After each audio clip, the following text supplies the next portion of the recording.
Hi everybody, my name is Jaden. I'm Eli. I'm Jason. I'm Caden. And we are the YAHOSHUA and the Torah YouTube channel. And we thank you very much for hanging out with us. We thank you for spending your very precious time with us, and we appreciate you all, and we hope that you guys would all consider us your family, because we consider all of you guys our family, and we love you all and really, really love Yah's people, and we are the people that what, Jade? We believe the laws, statutes, and commandments, the first 5 books of the Bible, the Torah, is what we should follow. It is not hung on the cross. It was not done away with by Peter, Paul, YAHOSHUA. It was not done with that. And we also believe that YAHOSHUA, the son of Yahuwah, Yahuwah, people know him as God, and YAHOSHUA is Jesus.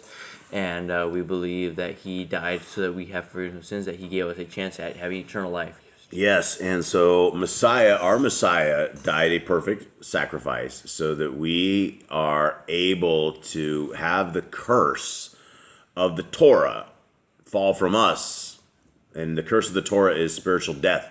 We will all die a physical death, but there's a spiritual death that we don't have to die. And this is why we are here, because we are begging, pleading, asking anybody who is willing to even consider a different route or a different road or a different way through life to please consider some of the greatest things that most of us have never ever seen, which is the Torah. And it's found in Genesis, Exodus, Leviticus, Numbers, and Deuteronomy. And those 5 books have been thrown away by 40,000 different religions.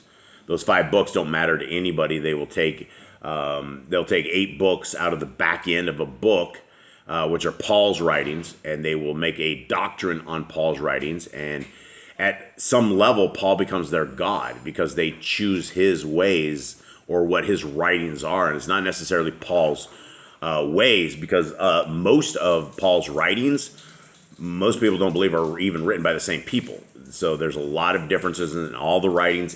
From one book, it comes up and he goes, you don't need to keep the law is dead, it's this. And you have to read real deep to try to figure out what in the world he's saying. And then other books, he's like, should you live in sin? No, absolutely not. The Torah is here. So it's obviously books that are written by people that have signed them by Paul. And back in the days, I think it's called Pygmy. What is it? Pygmy. What is it? Where they steal? It's Pygmy is something. It starts with. It's not actually the word pig, but it's like where they steal person's name and write their letters underneath of it. And I can't remember the name for it, but I believe it starts with pig. I'll have to come up with something like that. But that's essentially what people did: is they wrote letters and they signed their name Paul, and nobody would read their stuff if it was Brian, right? Brian signs all this stuff, but Paul was a legend back in the days, and so people wrote and read things that were from Paul. And so this is where we have to decide right here, is your God going to be Paul, or is your God going to be Elohim Most High, Yahuwah? And so this is where we are at. Now, before we begin, I want to shout out the scriptures, Yah Scriptures, guys. There's a shout out and a plea to, if you guys are wanting to help donate to Boss Clan. Boss Clan does not take any money from any of this stuff. It will never ever go into our bank account that we use for personal uses. This is for the prisoners of the United States of America. And so I am begging on behalf of the prisoners of the United States of America that you guys help us build this printing press. What we are attempting to do with this $64 book is we're trying to get a printing press that we are able to send free scriptures into prisoners. And the $64 is an absolute steal. All these other books, the Sefer sells the same thing for hundreds of dollars, like $300 or $400. The RSTNE guy, he grifts everybody for $400. The How You Scriptures grifts everybody for $400. And this is a bigger print than you will get anywhere else. It has 103 books, and you will not find a bigger print version. It has 3,153 pages is what went to print. They will be here, Yah willing, at the end of February, early March. And we have our dear family in the States who will be shipping these all out to everybody who is in line. We thank everybody who has purchased a copy of these. We have our first 1,000. We don't know if they'll ever have more than 1,000 come in. So if you want one of these books, which could very well be limited edition, this is the time to do it. If you do not want to purchase a book, if you cannot, that is not a problem whatsoever, because we provide this absolutely free of charge without any charge whatsoever. The exact same scriptures that you get in Yah Scriptures, the book version, you can grab in this PDF. Download this, and you are absolutely good to rock and roll. Okay, now, anybody want to explain a little bit what happened yesterday? And before that, we need to do our owl sound. Anyone want to do an owl? Because we have our brother Glenn, who's our wise old owl. So we need like some sound effects. It's the Brother Glenn Owl Hour right here. And so Brother Glenn sent me some stuff right here. Jaden, Was the word you're looking for pseudepigrapha? Pseudepigrapha. That's it. You got it. Pseudepigrapha. Thank you very, very much. What'd you look up to find that? What is it when you write in someone else's name? That's it. Pseudepigrapha. Yeah, pseudo means fake, so it's pseudepigrapha, and that's what we believe a lot of Paul's writings were. Now, this is for Brother Glenn, Wise Owl Hour, and Brother Glenn always helps us out, and we really, really appreciate it. This is what he says. Jason, it takes some research to find all those ancient places because either they don't exist any longer or have been renamed, like Luz, for example. Bethel, ancient city of Palestine, located just north of Jerusalem, originally called Luz, in modern times Beitin. I don't know what modern times Beitin is. So I'm going to look at this map so we can get this up on this, and let's take a quick look here, because we've been talking a lot about these different things. And so this is yet another map. And so this is showing the map on this side. So like over here, for everybody that is watching this on the screen, that is this little area that we are talking about. And if you see, and what really, really, when we started reading Joshua, I didn't realize how many towns and people that they had annihilated. How many places. I mean, this is like going into any place in North America, in some state, and just starting to run across it. You'd get all these little towns, all these little things. Now, the next thing he says is Ataroth is a place on a boundary between Ephraim and Benjamin toward the west. It seems to be the same Ataroth Adar. It is named along with Dibon, which is identified Dibon. 8 miles northeast of North Dibon of the South Wadi Zerka Ma'in stands Jabal Atras. And if it sounds like I just spoke another language, it sounds like I did. In which the ancient name is preserved. Okay, so this part right here is looking right here. It kind of looked like the same spot, but I don't know what we're... Okay, and so over here as well. Are we looking at the same map or are we not? So okay, moved over just a little bit. I think we're like, see down here, like little blocks. Yeah, I see the block. I think it's like it was zoomed. But then the blocks, this is the first map, right? Okay, so the first block is over by that little water thing right there.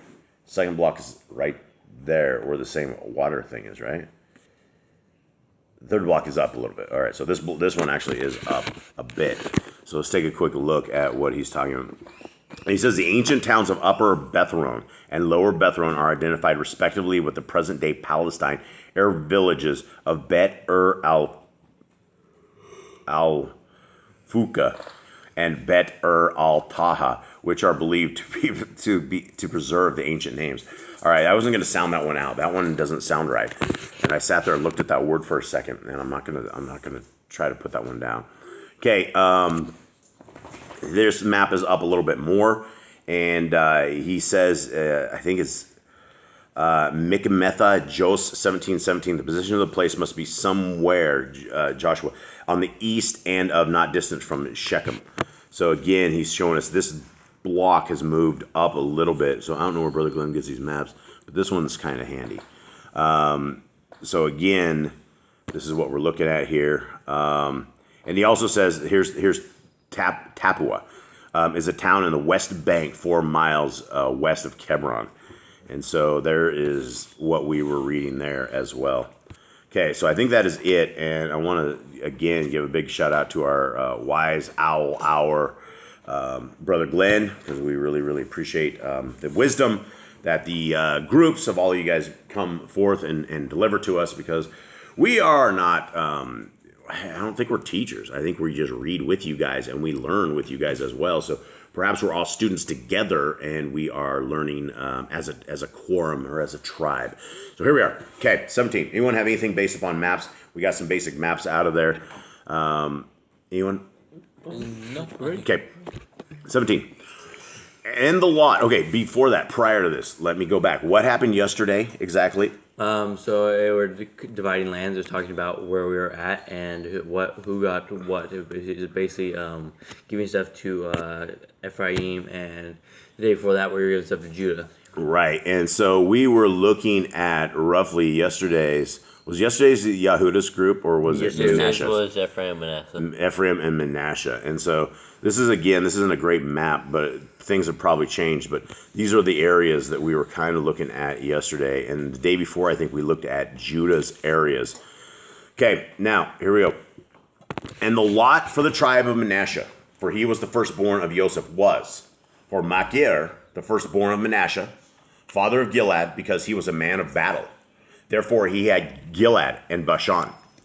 And for the rest of the children of Manasseh, for their clans there was, for the children of Abiezer, for the children of Calech, and for the children of Asriel, and for the children of Shechem, and for the children of Kepher, and the children of Shemitah. These were the male children of Manasseh, son of Joseph, according to their clans. Okay, now this is simply giving us a little bit of genealogy, but we hear father of Gilead, who was Maker. The firstborn of Joseph was Maker, right? M-A-K-I-R. That's not right, though. That's the firstborn of Manasseh, right? Mm-hmm. So the firstborn of Joseph was Manasseh and Ephraim. And Ephraim was the older. Ephraim was firstborn. Manasseh was the younger. right. Yeah. Wasn't it? Was Ephraim? Yeah, because he swapped the blessings over. So Manasseh got the blessings of the firstborn. Okay, so this is interesting, though, because he's talking about the kid. His kid was because he was a man of battle. I don't know why I find that fascinating, but I do. Okay, 3. But Zelophehad, son of Kepher, son of Gilead, son of Machir, son of Manasseh, had no sons, but only daughters. And these were the names of his daughters, Machlah and Noah, Kaglah and Milcah and Tirzah. So it sounds like, 5 girls he had? Okay, and they came near before Eleazar the Kohen, before Yahushua son of Nun, and before the rulers, saying, Yahuwah commanded Moshe to give us an inheritance among our brothers.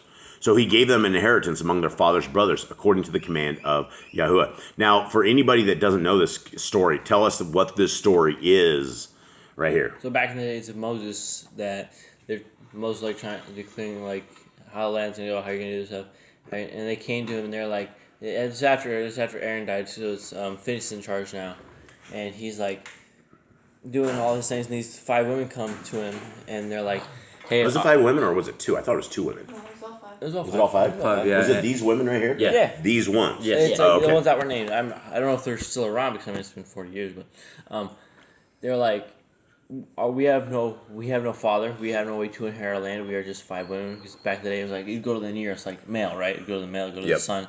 And they're like, our father died in his own sin. He wasn't part of Korah. He wasn't part of anyone from Egypt. He just died in his own sin in the wilderness. We would like an inheritance as well. And so Yah made a new rule that the daughter could have the inheritance. Basically the closest relative to the person that was getting the land. Right, and prior to this, all inheritance fell upon the men. It fell upon the boys coming out of that. The firstborn gets double portions of stuff. Jade's over there shaking his head. Jade, why is that? Why are you happy about that? I'm the firstborn. So Well, you're the firstborn. What does that mean, though? Why would the firstborn get double inheritance? More responsibility. More responsibility. He's supposed to take care of his brothers, huh? Like in a responsible way, right? You see where we're going with this? Mm-hmm. I hear a bus. Bus. Choo-choo! No, it ain't a bus. It's a train. Yeah. All right, there's a single light on the track, and we don't know what's coming, but it sounds like choo-choo. Okay, so double portions means that you have double responsibility. You're supposed to take care of all your brothers and sisters and all that kind of stuff. You're supposed to be like the head of the household when your pops dies, essentially, is why somebody would end up with that. Okay, so we have the 5 girls, and the 5 girls went and they did something that nobody had ever done. And it was courageous, right? Because the females don't have a tremendous amount of say in a lot of these things that the guys were out there doing. It did show that you can ask things of Moses and Yah. Exactly. And it's not like not everything was set in stone, right? Not everything was like there. There were things you could ask for and things that could change. Like specifically, what the land of the inheritance of the land. Can women have inheritance of the land now too? Yep, absolutely. Yeah. And so that goes to is what our Creator says negotiable. Well, in this case, it absolutely was. And so most things I don't know if so much you can negotiate, but we do know that when it comes down to certain things like this, that our Creator is very fair, right? It would be unfair that the women that were in this group, that they didn't have any kind of inheritance. And so our Creator is very, very, very fair. Okay, 5. And 10 portions fell to Manasseh, besides the land of Gilead and Bashan, which were beyond the Yarden. What does that mean, 10 portions? Like, is that just like a certain amount of land? Yeah, 10 portions fell to Manasseh. I don't know exactly what 10 portions were, but he definitely had one of the bigger of the lands. Yeah, he had here. Looking at this map right here, and this is the map that we think is kind of not so good, kind of ghetto. But anyway, if you look at this right here, Manasseh has a huge chunk of land right there, and he also has a huge chunk of land right there. And Ephraim, where's Ephraim's right here? It should be like right here. Like, do I just not see it in this? Ephraim was right under him. Was it under him? Oh, there he is. Oh, there's right there. Ephraim's right here.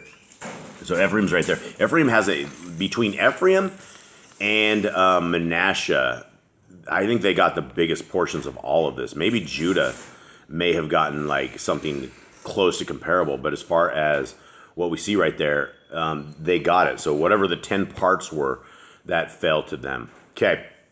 And the 10 portions fell to Manasseh besides the land of Gilead and Bashan, which were beyond the Yarden, because the daughters of Manasseh received an inheritance among his sons, and the rest of Manasseh's sons had the land of Gilead. And the border of Manasseh was from Asher to Michmetha, which faces Shechem. And the border went up to the right to the inhabitants of Ain Tapachah.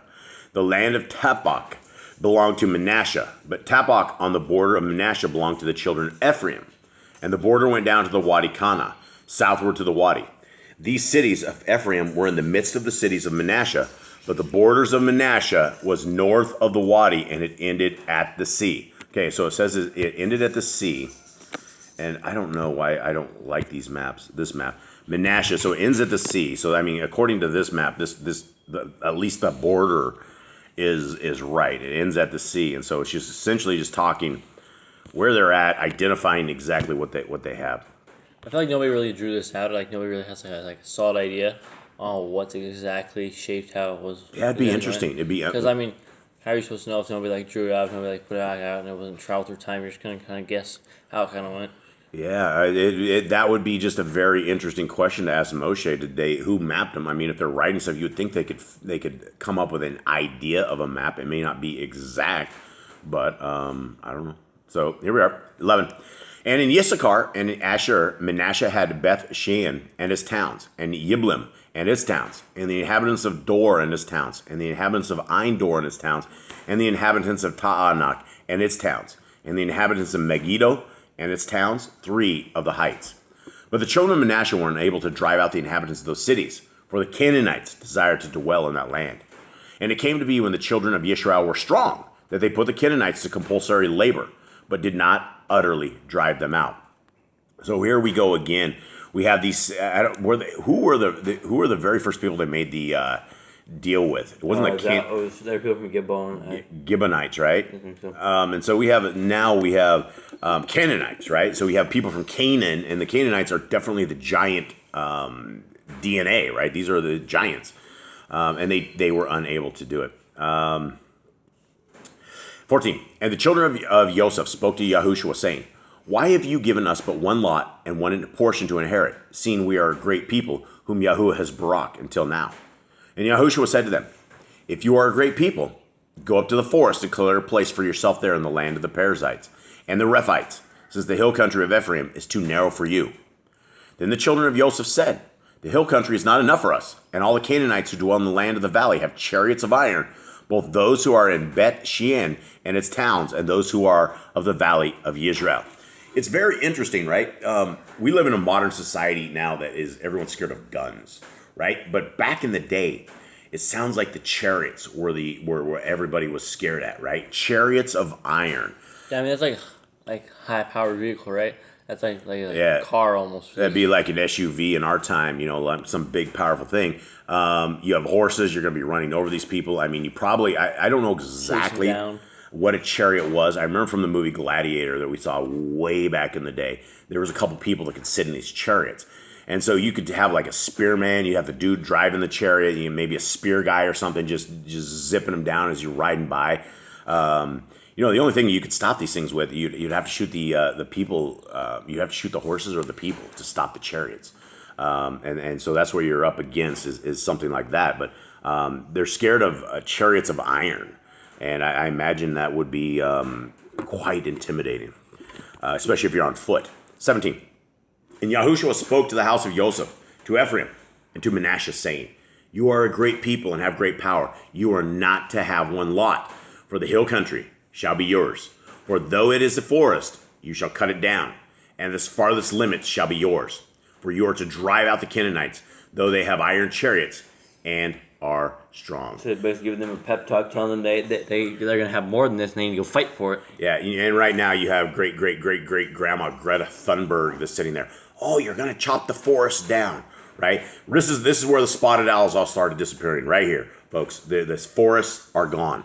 I'm just kidding. They got to build houses in them. Yeah, that's the thing is people say that you're running out of toilet paper because you're killing the spotted owls. And, like 25, 30 years later, we still have toilet paper, which is very interesting. I don't know exactly where it comes from. They're making like lab-grown like bug meat, and they can make some toilet. They can figure some toilet paper out of that way. It ain't just lab-grown bug meat. They make lab-grown steak, beef steak. It's from a 3D printer and it's sitting there, and it kind of looks like a steak. So I guess if they have a problem with this, why don't they just start making their own toilet paper, right? On like a helpful note, just get a bidet. Yeah, get a bidet. And if that's the wrong way to say it, you should be. I think it's bidet. I think it's the word. That's the word. It's bidet.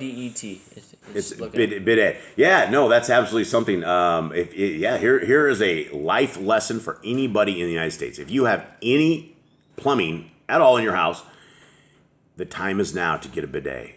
It's time to stop diving into the darkness. It is time to start using the sprayer on the side of it. And we didn't know anything about it. We come from North America, and for some reason we have set ourselves on toilet paper instead of like this. The rest of the Europeans have this. They're Asian. Asians do they have this? Yeah, in Japan they have it. Do they? Yeah, and so I don't know why we still use toilet paper. It's really, really old-fashioned, but it's $30 or less on Amazon, and you never ever have to buy toilet paper again. We got way off track on that. But anyway. Anyways, one of those and we're back. Yeah, any one of those. Coming from the chariots to the toilet paper. Here we go. All right, everybody. Well, that's it. Thank you guys very, very much. We hope you guys have a wonderful day. We thank you guys for hanging out with us, holding on, and we are out. All right, shalom.